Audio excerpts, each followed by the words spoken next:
Salute to you for joining me. I appreciate you here on Rastas Realities, where the real is raw and the truth is the law. Salutations, good people. Thank you for checking in again. Let's go. When we were little ones, after gaining the ability to walk, run, and talk, exploration led to learning about our environments, our bodies, ergo potty training, etc.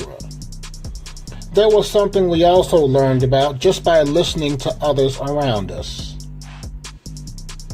When someone would cause any type of pain, and even when that pain was necessary, like an inoculation, the person responsible would say, as we cried out, "I'm sorry," and tried to console us long enough for the initial pain to subside.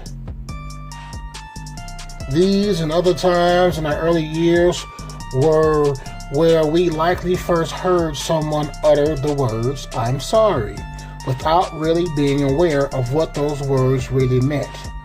Yet it had a calming effect. As we developed further, we began to get into what my granny classified as devilment, including violence against others without knowing that it was wrong to do so. It just felt good to do so, so we did it. It wasn't until the other child would cry out and draw the attention of the adults in the room, where we would be told to stop and say you're sorry to them, and that was supposed to make them feel better. These practices continued throughout daycare, babysitters, and eventually public or private schooling. Somewhere between public schooling and adulthood, it became less prevalent to express sorrow for harming another person. It became, "Yeah, I did it," or "Yeah, I said it. What are you going to do about it?" from that point, it was downhill for a lot of people because of pride, strength, and combative attitudes. In addition to not having those around us to discourage rogue behavior anymore, or them tiring of that specific duty, thus not being checked to remain on a more positive note. Also to mention the corrupt nature of the world and the effects on an impressionable child or teen. When destructive habits go unchecked as a child or a teen into adulthood, one can become savagely corrupt with a lack of accountability, morals, and any form of integrity, with little to no care about others.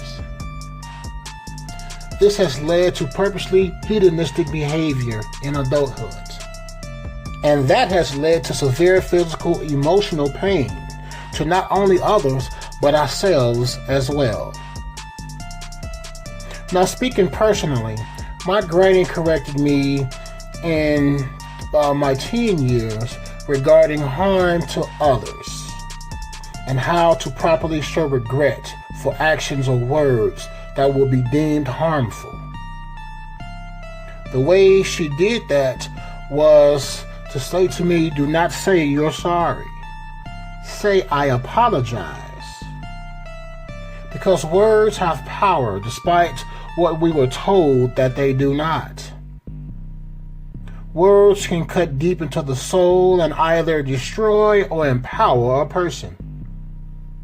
To say you're sorry, unless you really understand and mean you're sorry, do not say it. Say, "I apologize." After I understood what the difference was, I now then have begun to retrain my brain to speak properly to convey the message best suited to the conversation. I noticed as I watched and managed my lingo. People paid more attention when I spoke versus a slew of Ebonic language. We all have those times when we are comfortable with our closest compadre and allow our tongues to roam freely from the King's English to Ebonics. The same way that we allow that, allowing humility to surface long enough to show and say, I apologize for harsh words or actions, displays a power far greater than money. A power that opens more doors than it closes. The ability to be cognizant of words spewing from your mouth says to the listening party, trust, and that your words have been processed by the brain before they exited the mouth. There's far too many that allow the emotions to dictate the words that come out of the mouth versus the brain. Learn how to apologize, not only to others but yourself as well. Being right with insight as it helps your health. Mentally, physically, it is your duty. Get off your butt and help yourself. Thank you for watching. I am Rasta, and this is our reality. Peace to you.